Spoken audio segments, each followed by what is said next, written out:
Hello and welcome to the Womb-Centered Healing Podcast.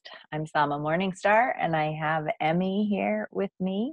Emmi is one of the guest speakers in the Embodied Shakti Summit, and we're on here today to share a little bit about that and share about Emmi's work. So Emmi and I met through the Womb Awakening Apprenticeship last year, 2018, and then we got to meet in person, even though, Emmi, you live in Zambia, Africa, and I live in California, opposite sides of the world.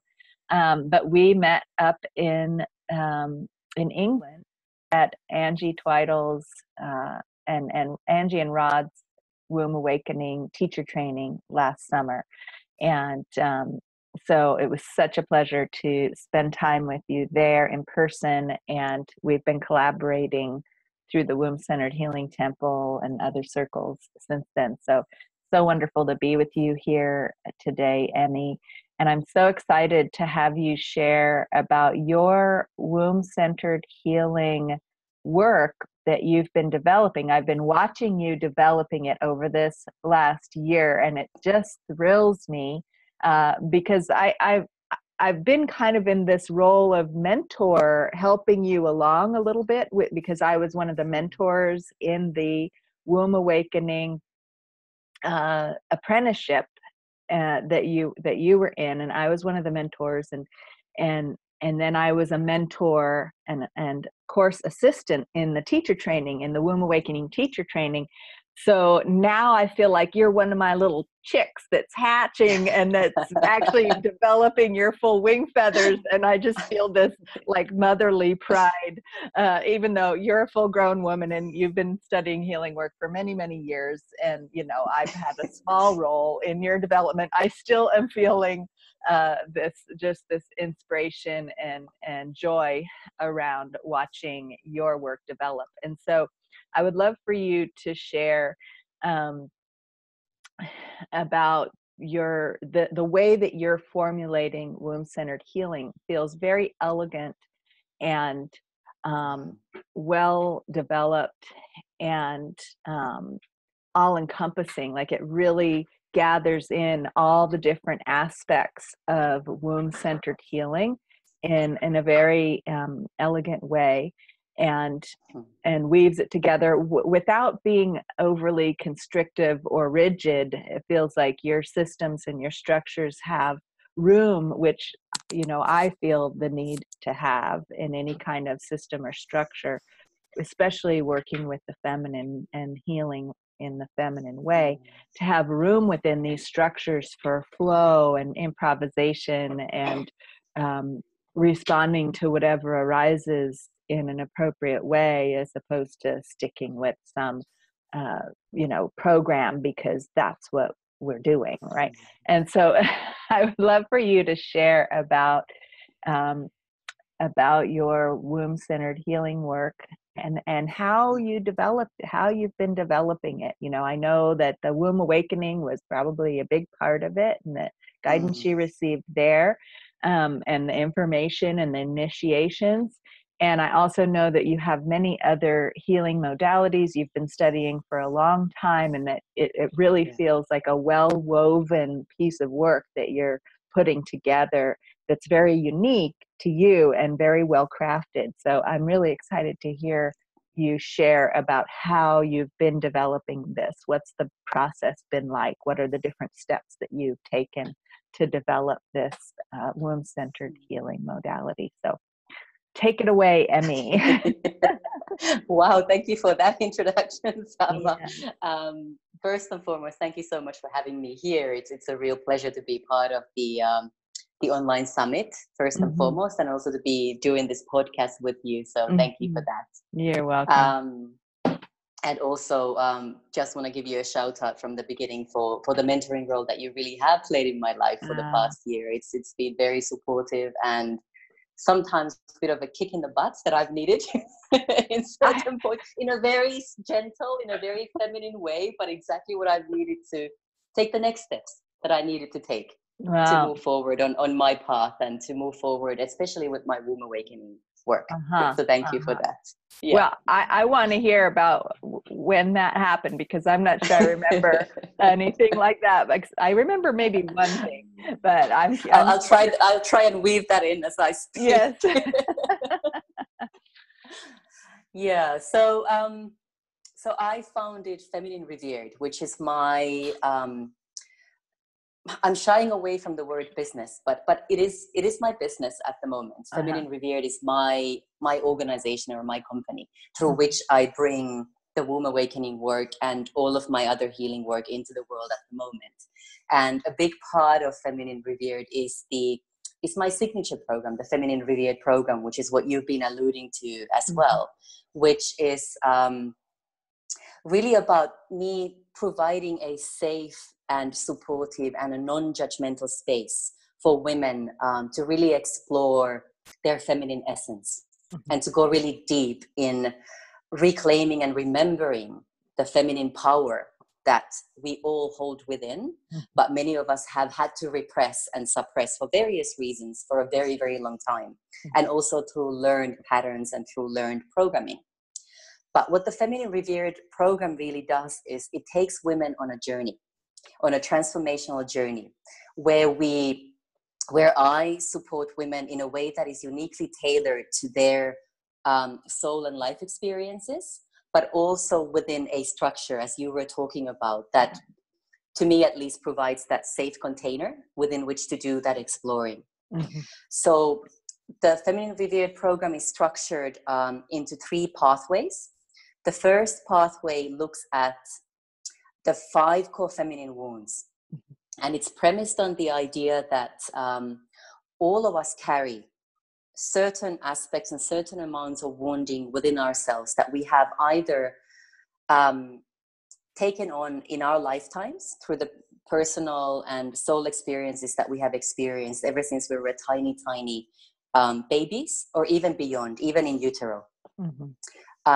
It's also about wounding that we might have taken on from our mothers, from our grandmothers, and beyond. So it also looks at the ancestral stuff that we hold on to and often carry. It also looks at the collective experiences of women all around the world. We are all connected. We're all energy, and we all vibrate in this energetic consciousness on this planet that we're very lucky to inhabit in this lifetime. And what happens to women collectively, doesn't matter where in the world they are, will in one way or another have an impact on us as well. So it takes a very broad look at the kinds of woundings that we can carry and hold on to in our bodies. And the wounds specifically, if I can talk a little bit about that, include the gosh, I'm quite tired tonight, so I'm forgetting my own work. But they include the mother wound, the sister wound, the body wound, the menstruation wound, and finally the womb wound. And in relation to the mother wound, we're looking at our relationships with our own mothers. How was that relationship? Were our mothers perhaps controlling and authoritarian? Did they always have high expectations for us no matter what we tried to do or no matter what we did? Or were our mothers perhaps distant, whether that was physically or emotionally, or just unable to really be there for us and support us when we needed them, and still probably need them in many ways? But it could also relate to our own experiences as a mother, whether that is with our children. That relationship could be very difficult. It could be very painful as well. And we could be shouldering a lot of those challenges very much alone in a society that expects mothers to be strong and to get through anything, and often very, very much on our own. It could also be about you wanting to become a mother and not being able to conceive or go through an adoption process for whatever reason. Or it could be about you having lost a child, whether that is through an early death, through a miscarriage, or through abortion.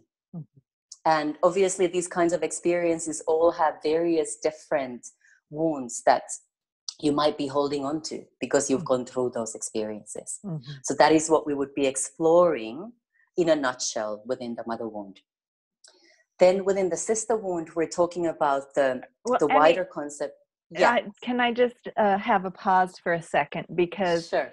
as healing practitioners, it's very easy for us. We get so used to speaking about all of these wounds and listing them off and all of the things. And that's the beauty of having a structure like this. We're just saying, okay, we're going to address this and this and this wound and this and this and this wound. And then this is another. And I just want to speak to the fact that listeners who are connecting with us speaking of these wounds could very well be having an intense experience. Sure. Connecting with those wounds inside themselves. And so I want to weave in some of the healing wisdom that I am imagining you do include in your program, because one of the ways that we're learning as a species and in healing professionals is that in order to heal these long-standing, deeply traumatizing wounds, often what we need is to visit the wounding and touch on it a little bit, and then come back into a place of nourishing ourselves with pleasure and wellness and strength and power. Sure. And to titrate back and forth.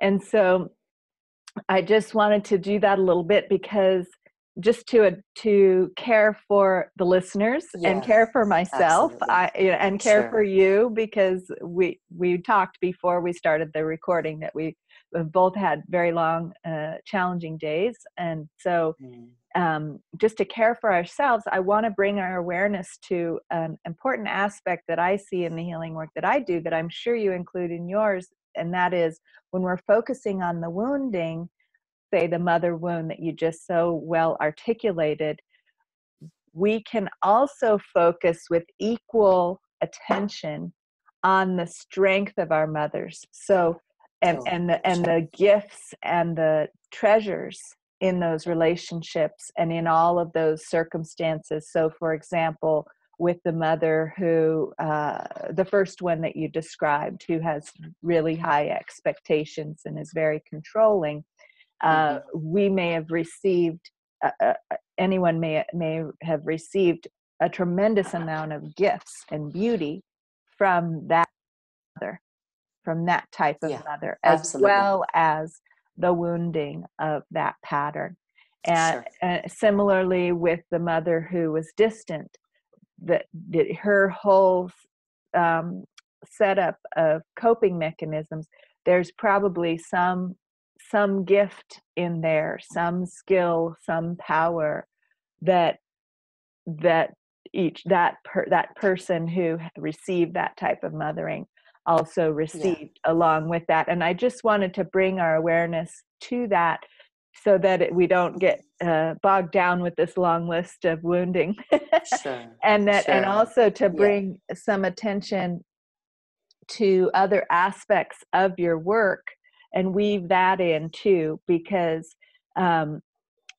this wounding is often the first thing that comes up when we start to pay attention to the healing that we need, but it can be overwhelming, and people can feel like they can't even go there because it's too much. And so we were just speaking before about how your structure includes the two other entirely other focuses that aren't just about the wounding, that are about nourishing feminine radiance and reverence for the feminine, that is very nourishing and gives us the strength and the energy and the power and the skills and the healing abilities within ourselves to then meet these wounds. And that it seems like in your program that a person could say, oh, you know what, I just have to take a break from focusing on all this wounding all the time. I'm incapacitated by it. I know I've had those moments myself where it's like, whoa, this is a lot.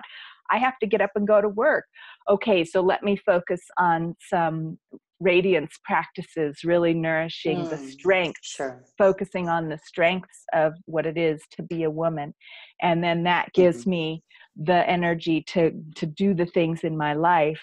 And then then go back to the wounding when I feel strong and ready to hold it, you know. And so I just wanted to invite listeners to care for us all in this conversation,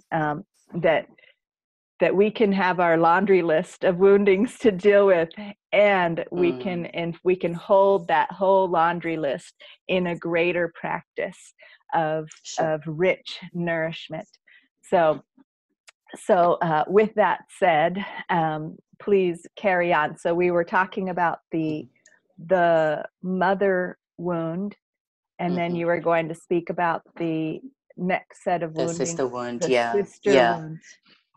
Yeah, no, but you made a really, really important point, and I probably should have mentioned a little bit earlier as well, that in the work that I do with my clients, we always look at not just the painful side of the wounds, but also the gifts and the treasures that always inherently are also often hidden within those wounds. So as we heal the wounds, we also start to see the blessing within those wounds. Right. So it's not just the doom and gloom. It's really looking at both sides. It's just often easy to describe it from one perspective first, and then look at the other perspective. But thank you for making that. I needed that today. I was like, oh my gosh, let's bring in this pleasure medicine. Absolutely. So in the other, before I go into the sister wound, the Feminine Revered program, as you correctly said, includes 2 other pathways as well. And pathway 2 really looks at feminine radiance and how we can bring out that radiance that so many of us often have, again, suppressed because of all the stuff that we deal with in day-to-day life. And we look at those sacred, ancient feminine practices that we can do, whether it's on a daily basis or once a week or once a month, or whenever we need that uplifting to really bring us into a more grounded, centered presence. And as you correctly said, into that state of ease where that radiance really can start to come out and shine. And in pathway 3, we would then be looking at the power that we all have inside of us, and that almost that fierce feminine that, again, we have been taught to suppress and keep hidden, because women are not expected to be a certain way in our societies.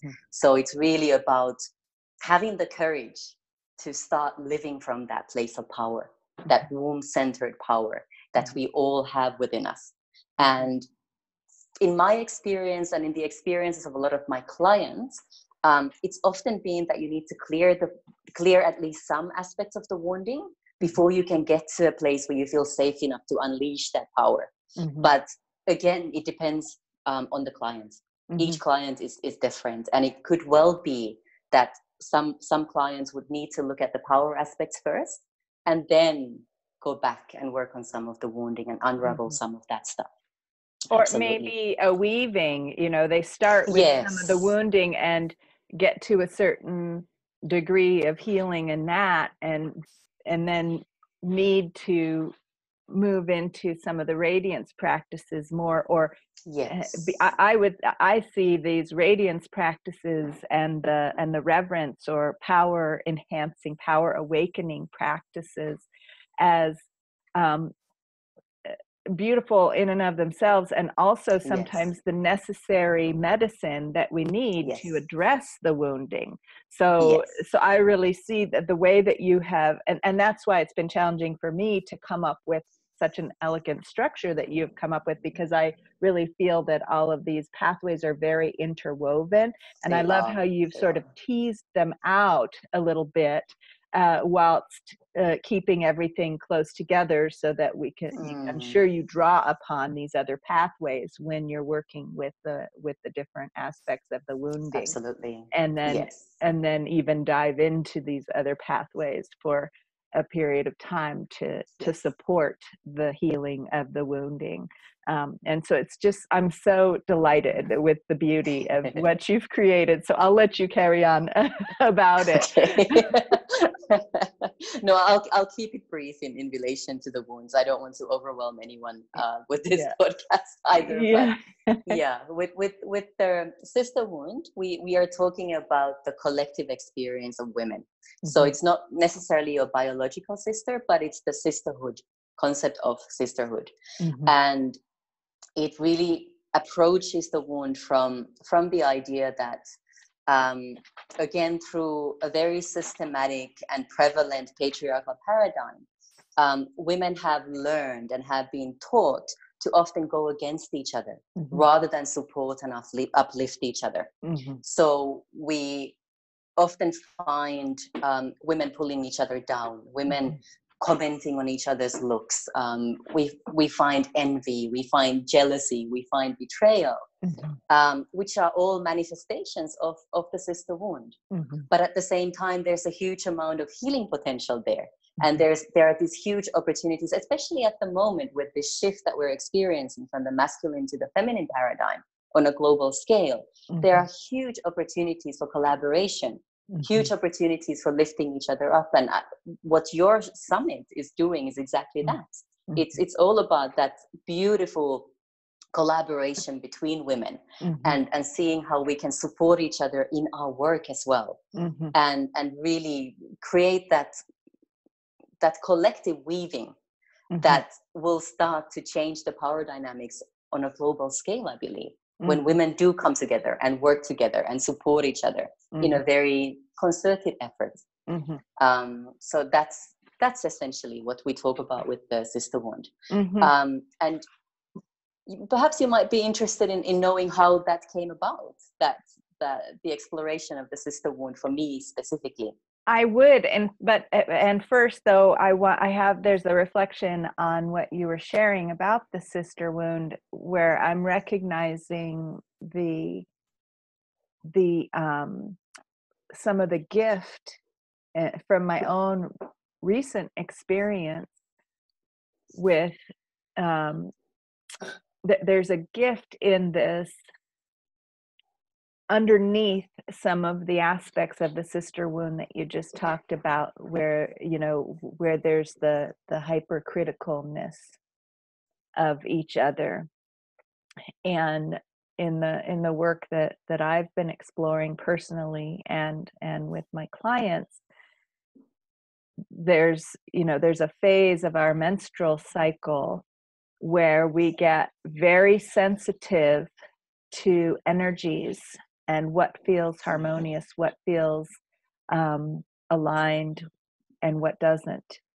And that's when a lot of women end up with PMS. And I can see that there's a connection where with our sisters and in a healthy sisterhood community, it could be the one place where we can really express that sensitivity and share, gosh, this doesn't feel right. However, we haven't been taught healthy, uplifting ways to do that.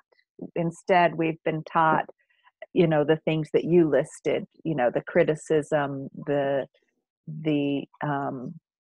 comparison, the competition, saying it in such a way that it makes, because I'm observing something about you that you could do better, I'm using that as a way to lift myself up at your expense, as opposed to saying, hey, wow, we could, I can support you in what I see your goals really being by pointing out something that is holding you back or that might not be harmonious with your goals, and sharing that with you is going to lift us both up, because then I get to receive the benefit of you shining brighter and clearer and more on purpose.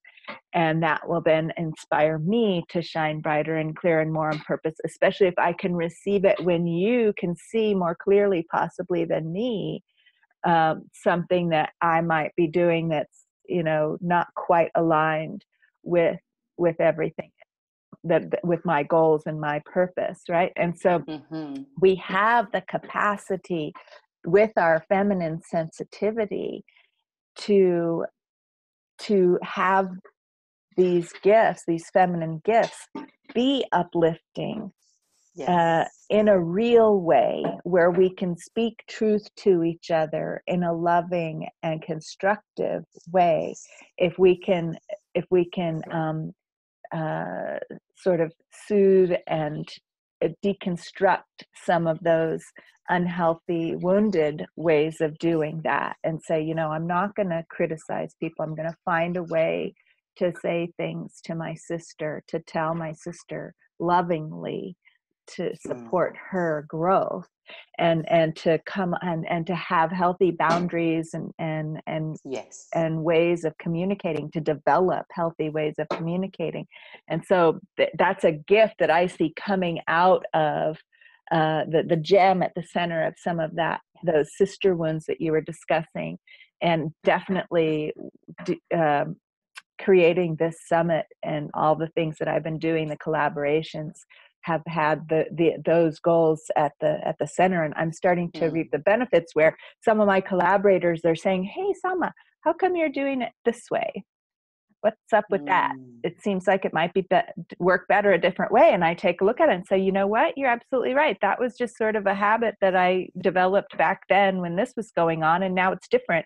And you're absolutely right. And so then it's an uplifting thing, but I still have that little residue of the sister wound in there, like, oh, she's telling me I'm not good, Yeah, no, it's So, amazing how deep these wounds sit within us, and how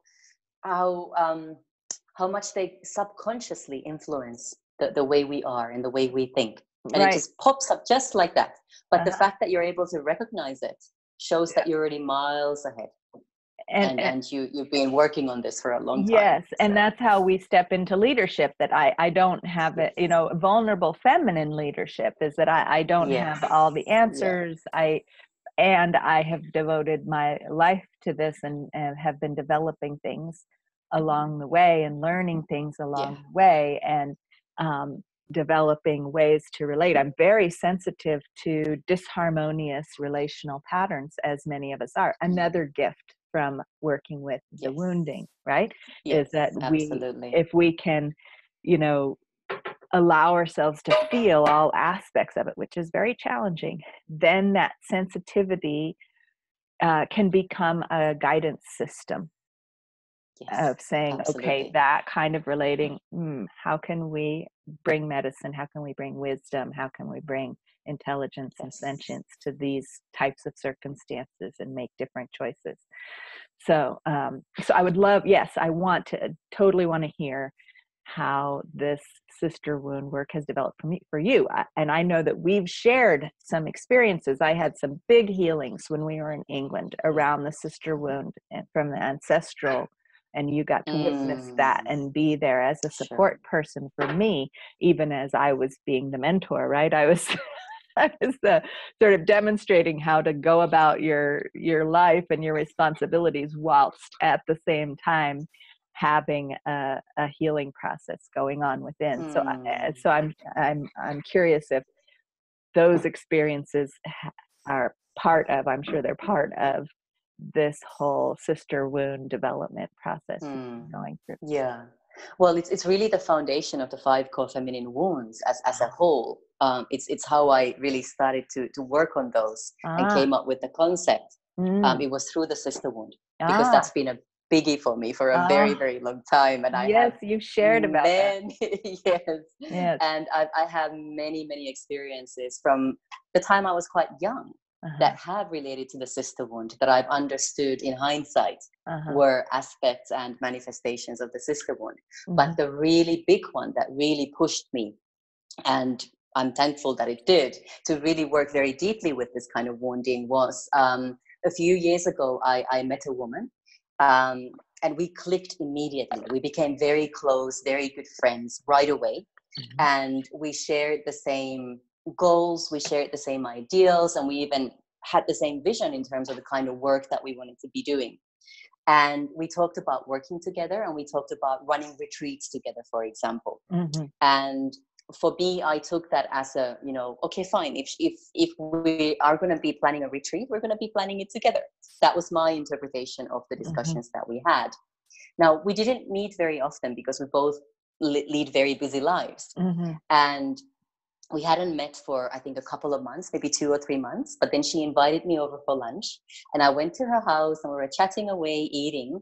And then suddenly she just mentioned that she was going to be running a retreat in the very near future, and she was going to be doing it on her own. I hadn't even heard about that retreat. She hadn't discussed it with me. She hadn't asked me if I'd wanted to collaborate. And the moment she mentioned that, I literally felt like a hole opened up underneath me.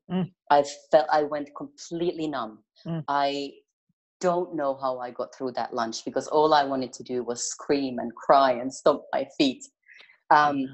What I carried on doing instead, again, some of my own personal wounding, was pretending that I was okay, pretending, that I was strong, and just going through the lunch. But once I got home, I was literally in a heap of tears. And this event really affected me very, very deeply. I kept on holding on to the anger and the sense of betrayal that I felt the moment that she told me she was going to be running that retreat on her own. And no matter what I tried to do, I kept on working on it by myself, on myself. I spent hours, using different healing methods to try and get through it. I spent hours just screaming and ranting and raving trying to get through it. I got in touch with my teachers and mentors. I paid for sessions to focus and work on this issue, and nothing seemed to work. And I was really at a loss, because the methods that I work with are really powerful, and usually they work quite quickly. So in this particular case, it wasn't until a few months later that certain books and certain articles started to come my way that talked about the collective experience of women, and how we can take on stuff from the collective experience of women, and especially from times like the witch hunts, where women were literally forced to renounce each other as witches in order to survive themselves. That's when I started to understand and unravel that it wasn't just about me in this lifetime. It wasn't just about my friend. It went a lot deeper. And until I started clearing the deeper nuances of that wounding, I was going to be pretty much stuck. So that's when I started to venture into a lot more shadow work and working on these kinds of wounds specifically, and started to do past life work around these experiences and so on. And that's when the healing really started to then unravel for me as well. And although I'm not in touch with this friend of mine at the moment, I consider her one of my biggest, truest teachers. And I am so grateful that I went through that experience, because I really had to get to really hit the rock bottom on this one to be able to understand and to really start the healing process. And now it's the foundation of my work. So I am truly, truly grateful for that experience, as painful as it was when I was going through it. Beautiful. And so this past life regressions and working with the collective sister wound, these practices, were they part of, I know it's part of the womb awakening work, with the, journeying, the guided journeying work that we do. And I think we may have even had a session where we discussed that. And I don't know if we did a journey, possibly did a journey around that. But it sounds like you really deepened through that, your development of that type of work. And so have you been starting to offer those kinds of healing processes with your clients? With those things? It's very much yes, absolutely. It's very much a part of the work that I do. I did start working with guided journeys even before the apprenticeship, but what the apprenticeship gave me was really a much deeper understanding and a much more concrete understanding of some of the issues that for me, had remained hidden for a long time. For example, Mm-hmm. the connection with my womb space and the connection with the pelvic bowl overall. And it was almost like a missing link that the Mm-hmm. womb awakening work brought into my personal life and to my the work that I do with my clients as well. So Mm-hmm. yes, the guided journeys are very much a part of the work that I do with my clients, Mm-hmm. together with whether it's a guided meditation or more like a shamanic journey, or integrating a lot of the womb awakening work into my other healing modalities, which would Mm-hmm. include things like um, EFT and matrix re-imprinting, which are hugely powerful methods for Mm-hmm. releasing patterns and beliefs that have often been held within our bodies for lifetimes. Mm-hmm. And energy healing work as well. I mean, Mm-hmm. it's all coming together beautifully. And as I said before, I mean, I tailor my work to my clients' unique life and soul experiences, Mm-hmm. and often it's very intuitive. Mm-hmm. So in the beginning of our session, I might not even know what we're going to do. It will come. It will come as we start talking, as we start working together, and the guidance. It's like the guidance just comes through, Mm-hmm. and we go in certain directions based on that guidance. Mm-hmm. And I'm having a similar experience of integrating the guided journeying work with my other healing modalities. And I'm glad to hear you say, because I know that EFT is the tapping. So it's very much of a somatic kind of thing where, and does that become, I don't understand EFT very much, except that I understand it. I just don't have a lot of experience with it, but isn't it that that there are certain places to tap to, and affirmations that you make to sort of rewire the whole nervous system and emotional patterns that might be in the body, and you're working with the energy point access points on the body Yes. and sort of reprogramming in that way. So that seems like a very somatically oriented approach. Perhaps you can share a little bit more about that and how you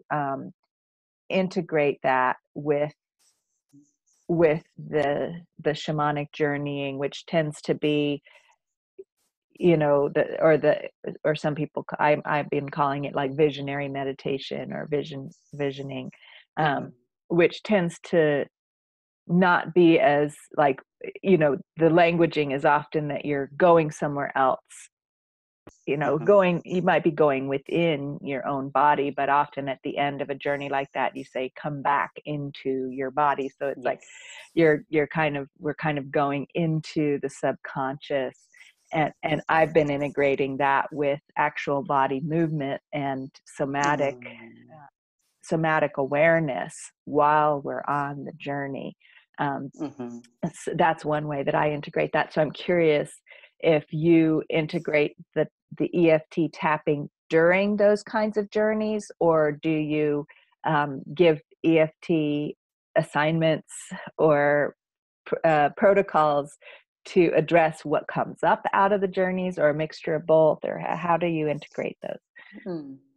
I usually don't integrate the tapping into the journeys Mm-hmm. themselves, because Mm-hmm. during the journeys, people are very much in their inner space, Mm-hmm. and it might actually be disturbing if I'm there tapping on them, or they're trying to tap on themselves. Yeah. I'm not sure how that would work in practice. Maybe something to try out one day. Mm-hmm. But I would use them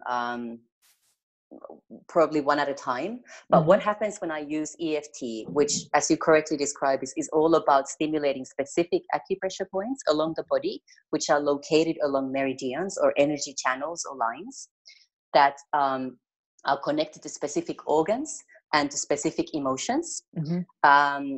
You are able to access the subconscious that way as well. Mm-hmm. So whilst we're not so much saying affirmations, but we're repeating certain statements that relate to the issue that the client is dealing with. Mm-hmm.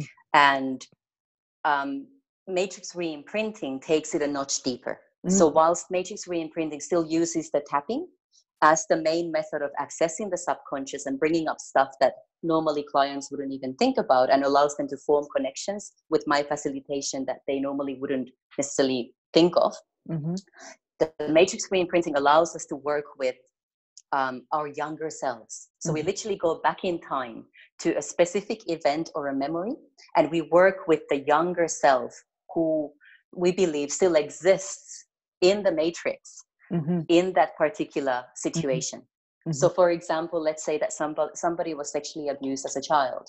So we would not go back to necessarily to the actual experience of the sexual abuse, but we would work with the younger self after what happened Mm-hmm. and support that younger self, validating their feelings and their emotions, Mm-hmm. equipping them with tools and Mm-hmm. resilience so that they can build their resilience and their powers to better cope with whatever happened with them. And it's about changing the beliefs and the patterns that we have taken on from those experiences. Mm-hmm. So, for example, if you had a very difficult birth experience, if you had the cord wound around your neck, for example, when you were born, that is certainly um, that has certainly caused some sort of trauma for you that you've been holding on to. Mm-hmm. And we're able, with matrix re-imprinting, we're able to go back to that time and allow whatever beliefs were taken on. For example, life is not safe. I am not safe in this world. I am not good enough. I don't want to live. We Mm-hmm. can very often, very quickly change those kinds of beliefs and patterns and really see huge changes in how a person experiences their life since then.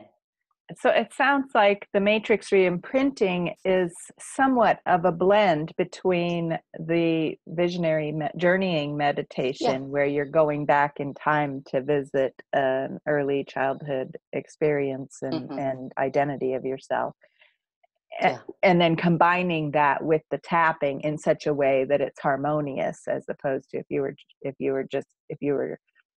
It sounds like that's what matrix re-imprinting is. It sounds like Yes. it's a Yes, it is. combination. Yes. Whereas with a guided journey, the client would kind of be on that journey on her own.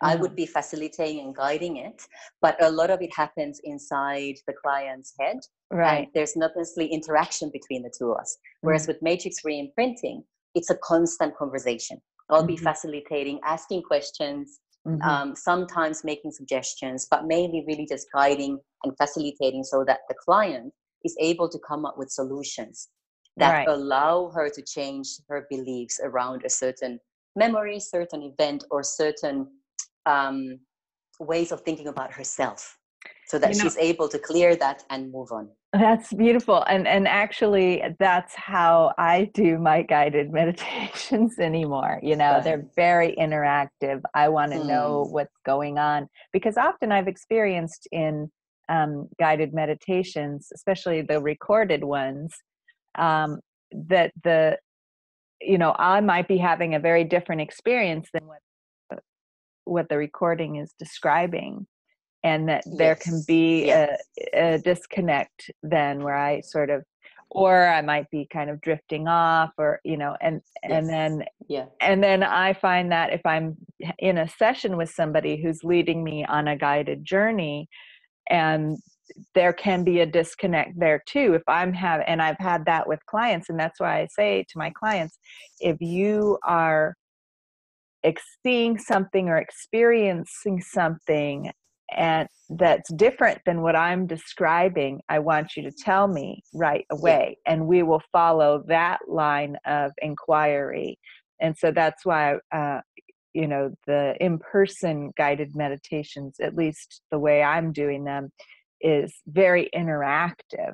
It sounds like Yeah. very similar to what you're doing with the matrix re-imprinting, and Yes. that's Yeah. how then I include all of the other things, like the breathing practices and Yeah. the movement, conscious movement meditation practices and sounding practices that are the foundation of some of my Yes. work, uh, to release and shift and work with the energies, and whatever trauma is stored in the body comes Yeah. in and gets involved in that in a harmonious way, because it's established at the beginning that we're going to stay connected. You're going to let me know what your experience is, Yes. and then Yeah. I'm going to respond with something to support you in that experience. Yeah. um, That's beautiful. so it sounds like we're evolving the the practices of guided meditation. It's not just you lay there and doze off and let the beautiful music and the person's hypnotic voice, you know, do it and have your dream state, you know. It's turning into this active participation thing with these modalities that we're developing. So it's beautiful. deep healing. Deep healing. Deep healing. Mm-hmm. Yeah. We're actively participating in all of that. Beautiful. So, so we talked about the sister wound as the big instigation or initiation of this program, this signature program that you've been developing. So how did it come about that then you said, well, if this sister wound is so big, then the mother wound and the body wound and all of these, those needed to be included. And then, I mean, it's just such an elegant program where you've got, you know, this well-developed, inclusive container for all the different aspects or angles of the wounding, the feminine wounding that anyone might be really in need of attending to. And then you've got these 3 layers of ways of attending to that wounding, ways of nourishing ourselves to really hold this wounding. So it's I'm getting geometrical shapes to describe it. I'm not sure. I'd have to draw it. I'm not that great of an artist for that kind of thing, but it's just so elegant and beautiful. So how did those other components come in, and how did you gather all of that? It kind of just like intuitively started flowing. And sometimes I would question myself, like, is what I'm doing really the right thing? And am I on the right path with this? And I would go into meditation. I would do some of the meditations that were part of the apprenticeship. And most of the time I would receive my answers during those meditations. Like once I was really, I posed the question, should I really work with the mother and the sister wound as part of this foundation? And it literally felt like there was a drum inside my womb, and it just went like dum dum, like that. And the answer could not have been any clearer than that. So it really has been it's all based on my own experiences. So I have quite strongly experienced all of those wounds in my life in various ways and in different aspects. It's based on my clients' experiences over the years. I've been involved in healing work now for nearly 20 years. And it's also based on conversations that I've had with women all over the world. So it's been a really build-up of many, many different facets. Yeah, well, I can feel, and if you haven't connected with Emmi's website, just the way that she articulates her program feels like it's really landing exactly where we need it, folks. So, and it's really an inspiration for me that your connection to what's needed and the medicine that you're being called to offer is so beautiful. So I just want to thank you for that. And if is there any other aspect that you wanted to highlight about your work that we haven't discussed yet today? Maybe just to quickly mention that I talk about the power within the feminine a lot. And I talk about the reclaiming of that power and bringing the feminine back to that state of reverence where it used to be in the ancient, in the olden times. And I often lead with that, but it's of course not just about the feminine. It's about the balance and the harmony between the feminine and the masculine. And really truly understanding that both sides are needed. We all have both feminine and masculine sides within ourselves as well. And the more we can bring those into balance, the more we will progress in our own personal and spiritual development and growth.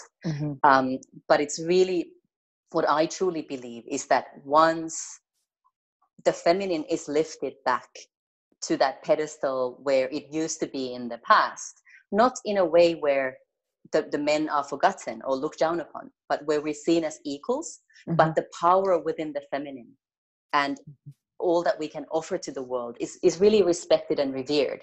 Mm-hmm. That's when we can really start to see that healing. And that's what I'm hoping to bring about from a small perspective with my work, on a more global scale as well. Mm-hmm. Yes. And that reverence is something that I speak about a lot too, the reverence of the feminine. So I just, again, was overjoyed when you announced the name of your work and your site, The Feminine Revered. I was like, yes, it's here. I'm so glad for that. So thank you so much for listening to that drum beat in your womb. And thank you.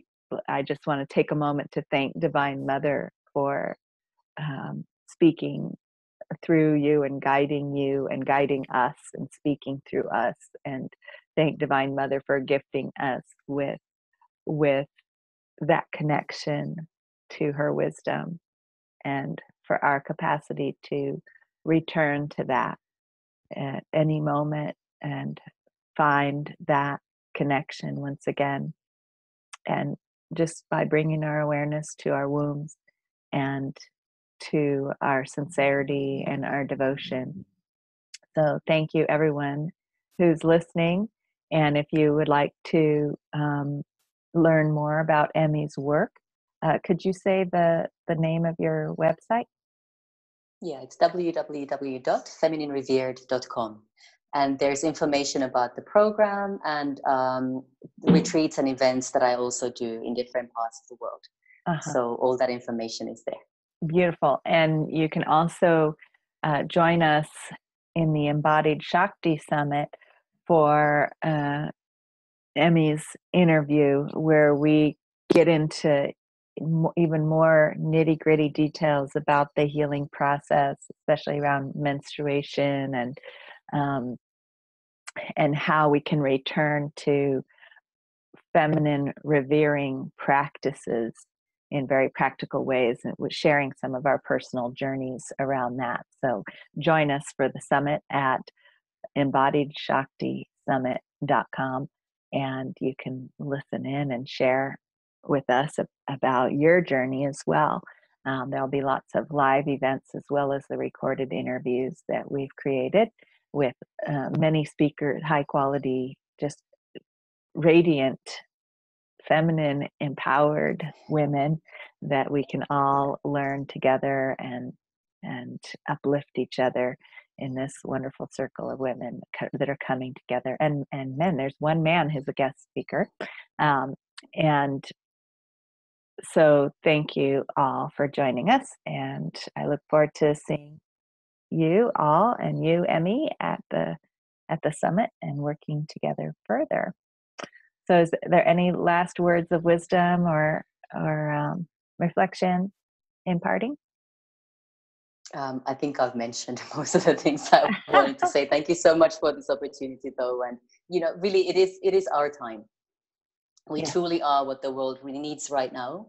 Mm-hmm. And it's time to put away the fear and the insecurities and really just to step up and speak our true voice from an authentic place in the world.